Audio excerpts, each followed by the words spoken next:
Welcome, welcome. This is the first of the weekly PSI TV live. We're planning to go every Tuesday, 10:30 a.m. Eastern, and we're always going to be talking about things that are media related, influence, and influential reach. That is going to be the whole genre for this live show, anything to do with those three areas. So welcome. Today we're talking about leveraged media. In fact, what we're really going to talk about are 9 ways that you can leverage your media. Because guys, at the end of the day, the whole thing is that you cannot stay the best kept secret. If you're an author, a coach, a business owner, you cannot afford to stay the best kept secret. So this channel, PSI TV, Profitable Social Influence TV. We have a media presence, a Netflix-like channel presence on Roku TV, Amazon Fire TV, Vida TV. Yes, we also have this YouTube channel. We have a podcast which goes out to 6 podcast platforms. We are going to be, this is also going to be repurposed as a blog, and we have our social media pages. So welcome, welcome, welcome. This is the debut of the live show that will happen weekly. So today, again, we're talking about leverage media, 9 ways that you can leverage your media. So welcome, influencers in the making, myself included. We're going to be diving into the exciting world of media mastery and how we can leverage our influence like never before. But let me tell you a little media secret. Did you know that the ancient Egyptians were the original influencers? Yep. They had hieroglyphics, the original emojis to communicate and captivate their audience and pass messages along, right? So that anybody who came by could understand what the hieroglyphics meant. It was a language of the time. They were the original communicators. They knew how to communicate and captivate their audience. And if they could do that with just pictures, can you imagine what we could do today with the media superpowers that exist?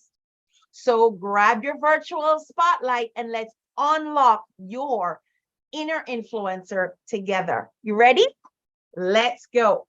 So what is leverage? Okay, I'm talking about leveraging media. Leverage in physics refers to the amplification of an input force to provide a greater output force. So at the end of the day, we're using a small amount of power to gain a disproportionately greater advantage on the outcome. And that is what media can do for your message.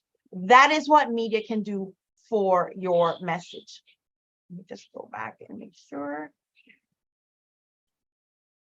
All right. What we're going to be covering today are the 9 ways that you can leverage your influence using media. Number 3 and number 9 are my favorites. So make sure you stay through to the end. And guess what? If you're not already a subscriber, please subscribe. That is going to be the way that I'll be able to see your question or your comment in the chat. Subscribers can respond in the chat. So there is a live chat feed and you can ask a question, leave a comment there in the chat, and I will absolutely respond to you. I promise I will respond to you. Okay, so we're talking about 9 things today: understanding the media landscape, building an influential media presence, leveraging media interviews and features, content creation for media engagement, engaging your audience through storytelling, handling media challenges, measuring media impact, the future of media and influence, and collaboration and partnerships.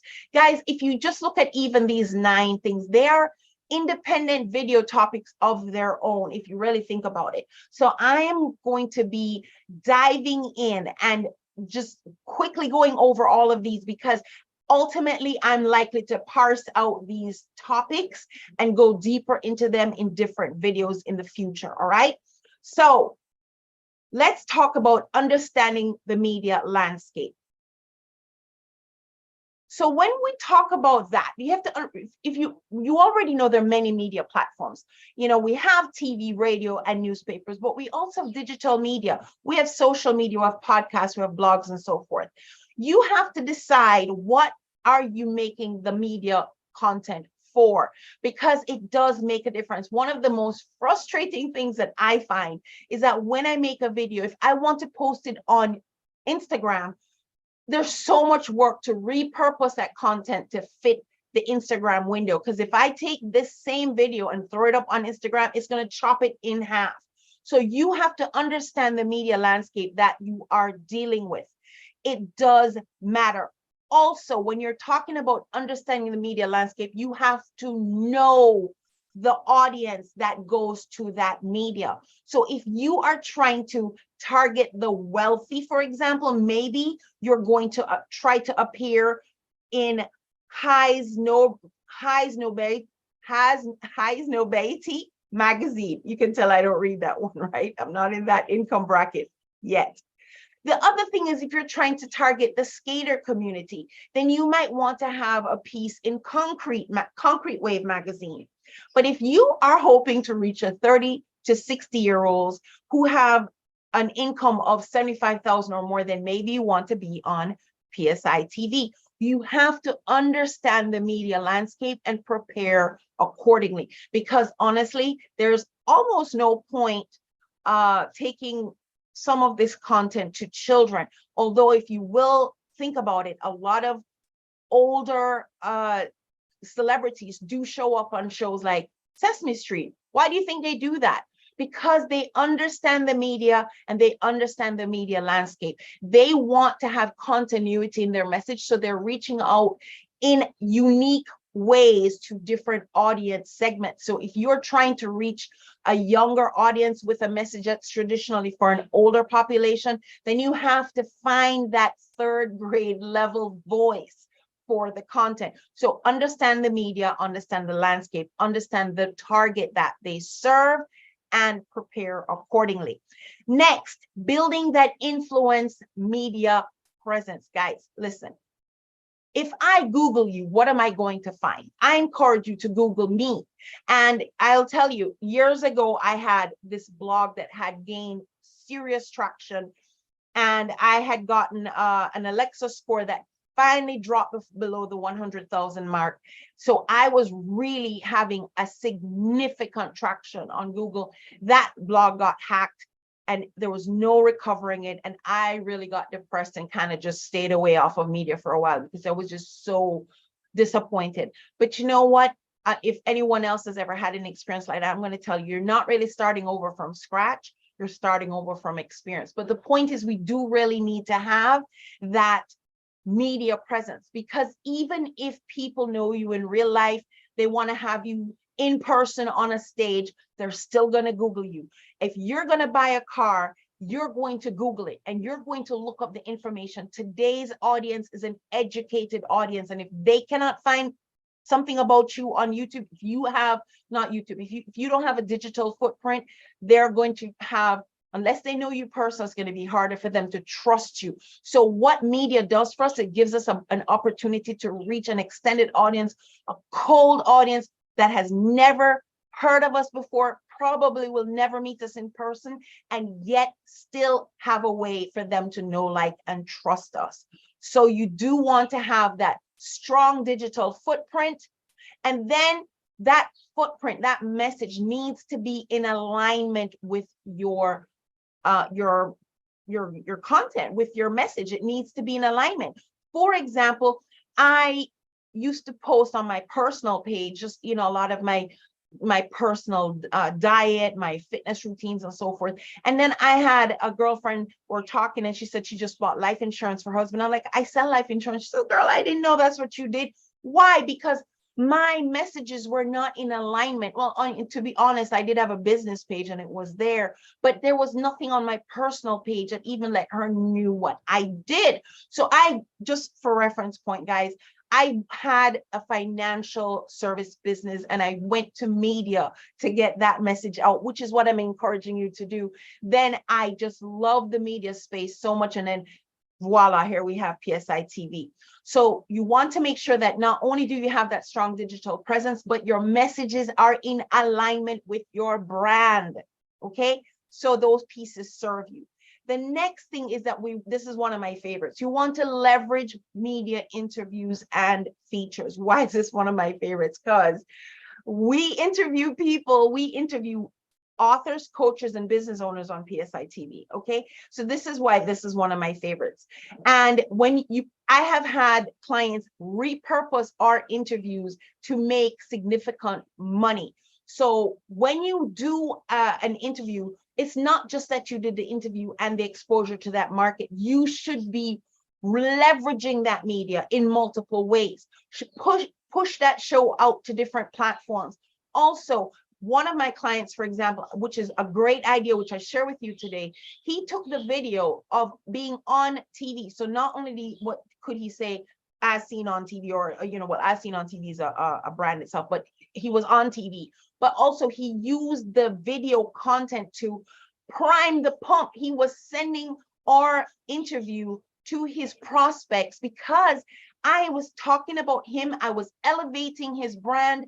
I was asking all the questions that would crush the objections. And so when he sent that video on ahead through email to his prospects, it helped to move them to being closed that much quicker. So you want to leverage the media. Now, if you are interested in this, another thing is that we have a media challenge. Okay, we have a media challenge. You can join the media challenge to go from unknown to discovered. And what you get in that particular media challenge is we help you build out that digital media kit so that you will be seen as an attractive guest to podcasts, to shows, to stages, to TV, to whatever.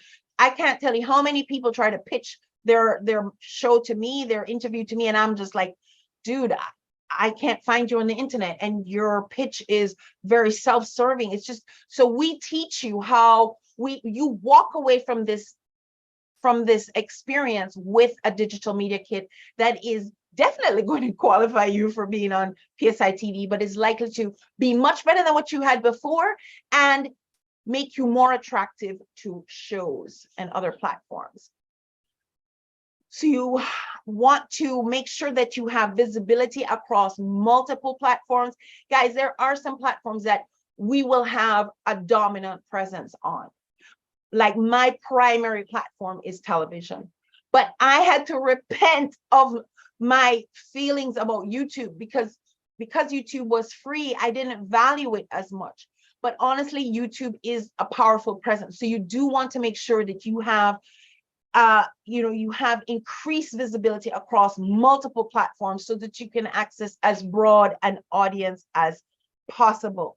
The next thing that we want to talk about is content creation for media engagement. I kind of mentioned that already when I was talking about how I was, I have these various platforms for you. So when we're talking about creating that content creation for different media platforms, not only is it a challenge to take this video, just throw it up on Instagram and make it work, but the point is that you do want to make sure that whatever content you create is valuable and is shareable. How many of you have been on Facebook, seen a post that you liked, and you had to ask the person who posted it to allow you to share because there was no share button because of how their settings were for the post? So you want to make sure that if it has anything to do with your brand, your message, that it's shareable, that you are producing valuable content. It is my goal to produce valuable content. I try to be entertaining as well. But the goal is always to give you value, to stack that value so it is worth consuming the content. Also, again, you want to repurpose your content. So guys, for example, this very show that I'm doing now live is going to be repurposed not only as a YouTube content that you can see, but it will be posted to TV. It will be on my blog. It will be a podcast. It will be a Facebook post and so forth. You do want to repurpose your content. That is absolutely important for you to have that broad digital presence. Okay. Also consider infographics. So those are also things that you can do when you're talking about content creation. Just don't make it stupid. Make it valuable. Push valuable out to the public. Number 5, you want to engage your audience with storytelling. So how I told you a story. I told you that I was in the financial media space. I had a message that I wanted to share with the public. I went to TV. That was before the days of YouTube.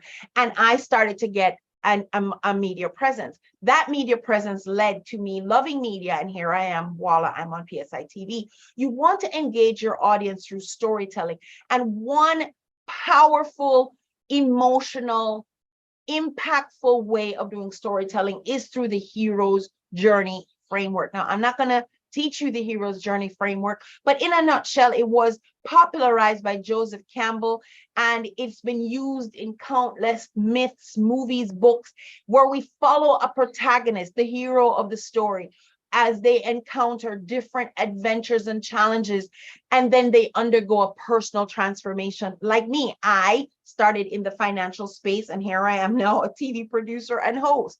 Okay, so that is the kind of thing we're talking about. You want to give stories. Stories sell. The next thing is number 6, handling media challenges. Handling media challenges.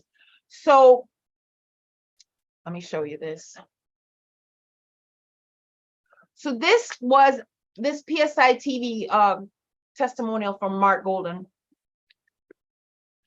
If you wish, you can find it on my channel and watch it.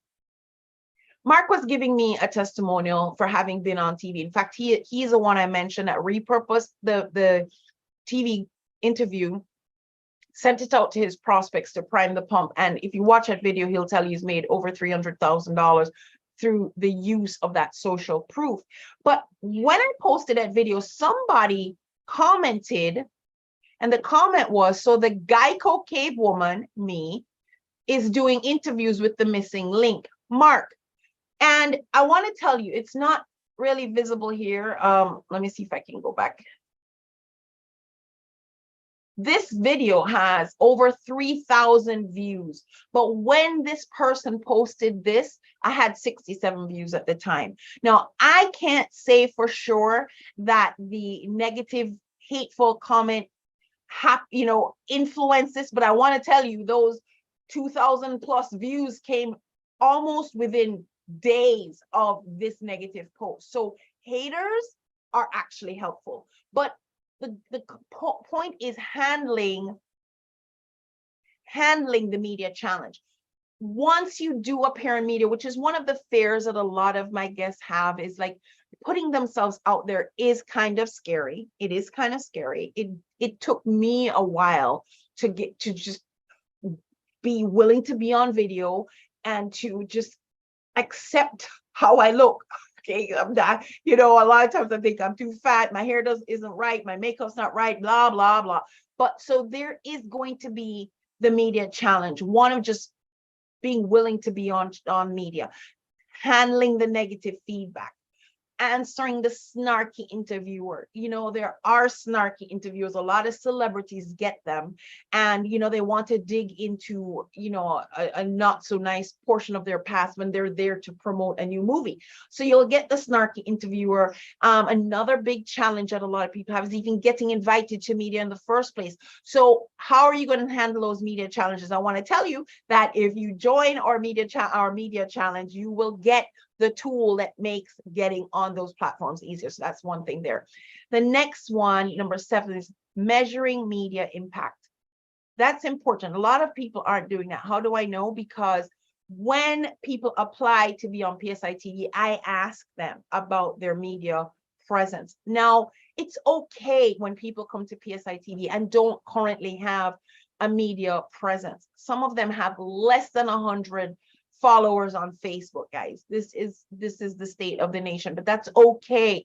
So TV is going to help that, because when you appear on, especially on PSI TV, and I have an audience of my own. Now, I can't guarantee that my audience will like you, but because you're on PSI TV, they'll at least check out the show. Now, once they check out the show, if they like you, which is what happened with me and all the business coaches that I've had, I was introduced to this stranger that I never heard of before. I tapped into their content for, maybe they were introduced on a stage or whatever.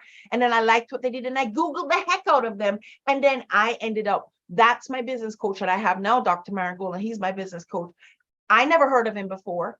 I saw him on someone's platform. I liked what he said. I Googled the heck out of him, and he did have a digital footprint. And then I signed up for his program. I can't tell you that will always happen, but I have had guests on PSI on my show tell me that my guests were engaging with their content, that they've gotten someone sign up for their show, for their conference, and things like that. Okay, so, but you do want to measure the media impact. So, like I said, this channel, this YouTube channel is relatively new, and I just got this new achievement a few days ago. On Facebook, one of my pages, I'm at almost 30,000 followers. So if you're not following me on Facebook, please help me hit that 30,000 mark. Okay, I really would love to hit that milestone of 30,000 followers. But my post reach are hitting over 82,000. So this is important, and it's even more important for PSI TV, because you guys want to know that I have the reach if you do come on my show. But you also want to know if you have reach, because even if your reach right now is less than 100 people on Facebook, but in a year from now you're hitting 2,000 people on Facebook, that is growth. So never discount where you started from. Okay.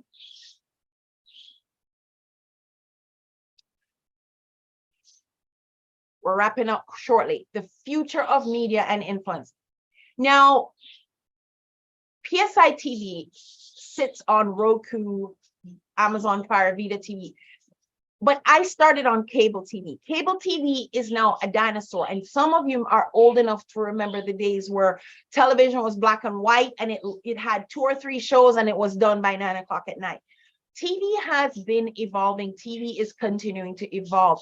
The whole media landscape continues to evolve. There was a time there was no YouTube and there was no social media. Today we have those. But the future of media is still growing. So some of the things the trends that I'm watching that are emerging are, for example, AI technology. Okay, AI technology is definitely impacting media. Today we have talking heads that are not even real. They're AI generated with AI generated voice. We have interactive content on PSI TV.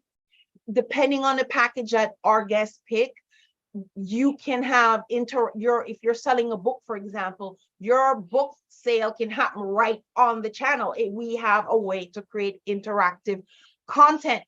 There's also user-generated content. That's a new area that's thriving and trending in media. User-generated content is when you allow your platform to, like Facebook, all of us on Facebook are user-generated content. All of us on YouTube is user-generated content, all right? Last but not least, well, is the collaboration and partnerships. I will admit, I've not been very good at collaboration and partnerships, but that's about to change. If you can hear my birdies, I apologize. We recently had a situation, and because of the repairs that's going on, we did have to move them. So I apologize if they're bothering you. But anyway, collaboration and partnerships. I've not been very good about that, just because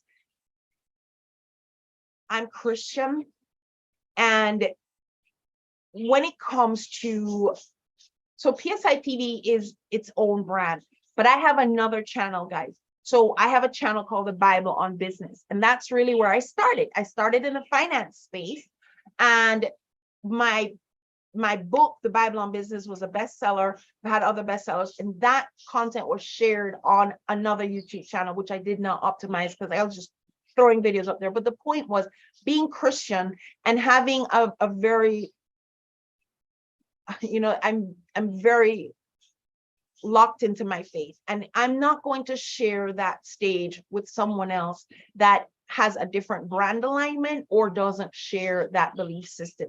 And because of that, on that channel, you're not going to see a lot of other people's faces and content appearing with mine. However, that changed, and PSI TV is 100% collaboration. But this is extending even further. So we're now offering a partnership of sorts.